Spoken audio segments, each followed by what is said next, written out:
Today, hundreds of thousands from Munich to Toronto to Los Angeles are standing in solidarity with the people of Iran as part of my call for a global day of action.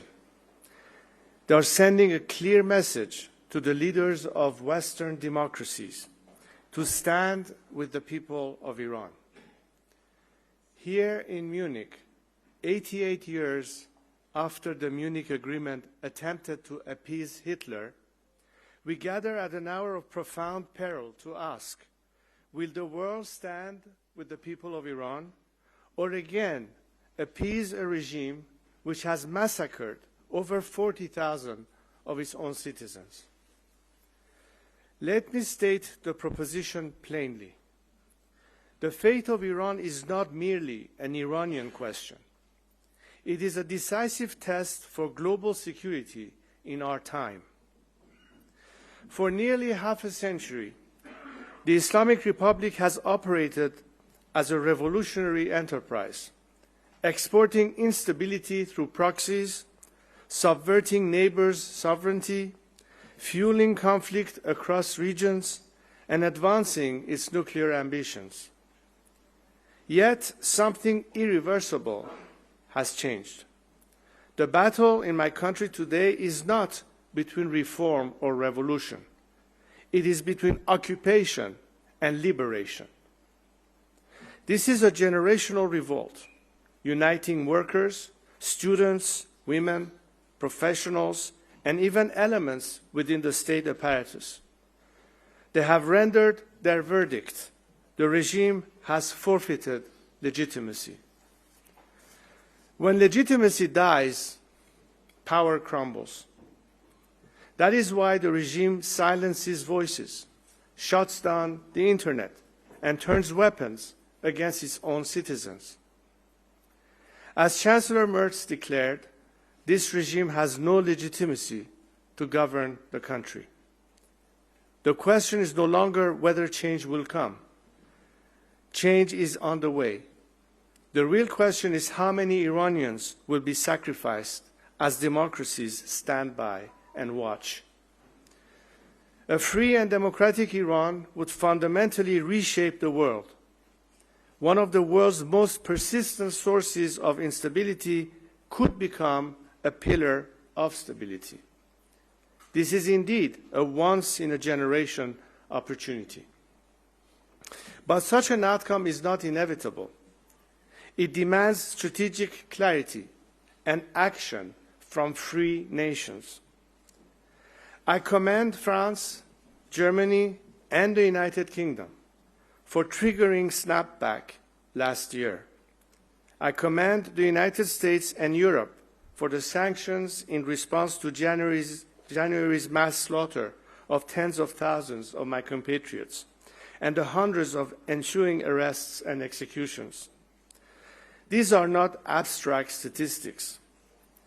We are speaking of a 2-year-old girl shot through the head, or families watching their children dragged from their homes, vanishing forever, of wounded protesters already in hospital beds, receiving care, shot point blank in silence of any survivor, of morgues so overflowing the doors wouldn't shut, families walking corridors of body bags, hundreds of corpses stacked in the snow, still wired with hospital EKG pads and intubation tubes from the wards they were torn out of.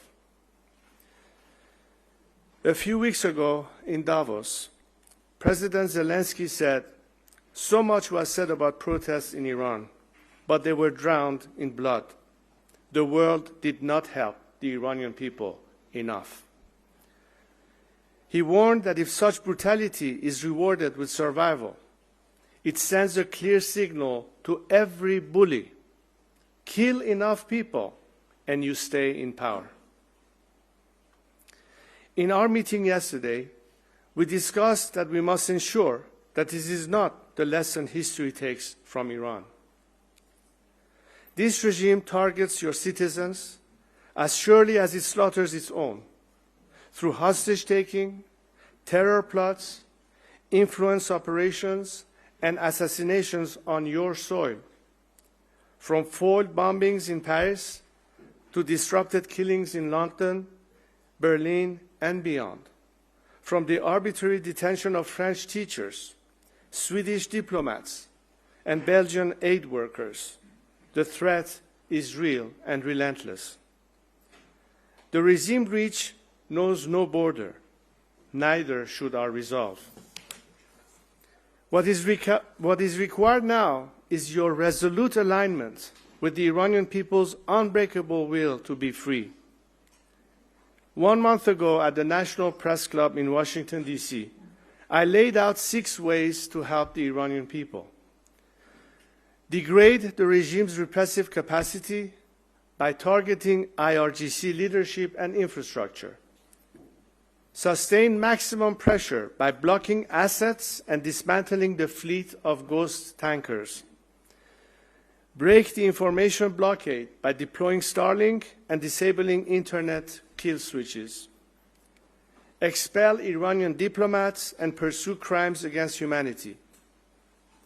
Demand the immediate release of all political prisoners. And prepare for a democratic transition in Iran by committing to recognize a legitimate transition government when the moment comes. Important steps have already been taken. All 27 EU member states unanimously designated the IRGC, the Islamic Republic's version of the SS, as the terrorist entity it is. The United States struck decisively at the shadow fleet and imposed crippling tariffs. Iranians seize and appreciate these actions. Yet, the hour demands more than diplomatic scolding, more than kabuki theater. It is time to end the Islamic Republic. This is the demand echoing from the bloodshed of my compatriots, who are not asking us to fix the regime, but to help them bury it. As for the day after our victory, I have a clear plan for the transition to democracy. Millions of Iranians, inside and outside of Iran, are united around these 4 core principles: Iran's territorial integrity, individual liberties and equality of all citizens, separation of religion and state, and the Iranian people's right to decide a democratic form of government. My compatriots have called upon me to help unify opposition forces and guide a peaceful, stable, and orderly transition.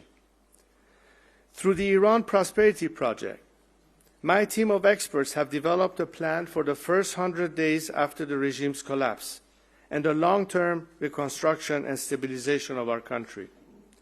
It is backed by business leaders and provides a detailed roadmap for national recovery, restoring economic confidence and ensuring essential services continued undisrupted. A constitutional process would follow under international observation, allowing Iranians to determine their own destiny at long last. A free and democratic Iran that emerges will live at peace with our neighbors. It will be an engine of growth in the region and the world. To leaders here in Munich and around the world, help secure Iranian freedom, prepare for democratic Iran, and support the peaceful transition. It is both a moral imperative and one of the smartest strategic investments in your own security. To President Trump, you've deployed a massive armada and have signaled unmistakably that brutality's time is ending. The Iranian people heard you say, help is on the way, and they have faith in you. Help them, and history will record you alongside not just the Iranian nations, but the world's greatest heroes. For the defense of liberty is a perennial duty, a torch passed from one generation of leadership to the next. There is no greater power in the world than the solidarity of the leader of the free world with a people yearning to be free. 6 decades ago, President Kennedy stood in a divided Berlin and declared Ich bin ein Berliner, summoning an unbreakable bond between those who live in liberty and those who bleed for it. Today, the Iranian people are bleeding and need your solidarity. Today, I ask you to declare, Man Iraniyam, I am an Iranian. Indeed, millions of Iranians chanted my name and called for my return. That humbles me and gives me a lot of responsibility at the same time to answer their call and to be the leader of this transition as they have asked for. As I mentioned in my speech, anybody who agrees with those 4 core principles, irrespective of their political affiliation or viewpoints, can be part of this national struggle for freedom. The ultimate goal is for the transitional government to set the stage for the Constitutional Assembly, where the entire future of Iran can be decided by means of Iranians electing their representatives to debate the issue, to choose the final form they want the system to have, for a constitution to be drafted, for that constitution to be presented to the nation as a project, and people can, by referendum, either ratify it or send it back to that assembly. At the end of this process, once the constitution is approved and the nation votes in a referendum to adopt it, we will have the election of the first new parliament and the first new government of that future democracy. At that point, the temporary government will turn over control and power to the elected officials that the Iranian people would have selected for leading the country in the future.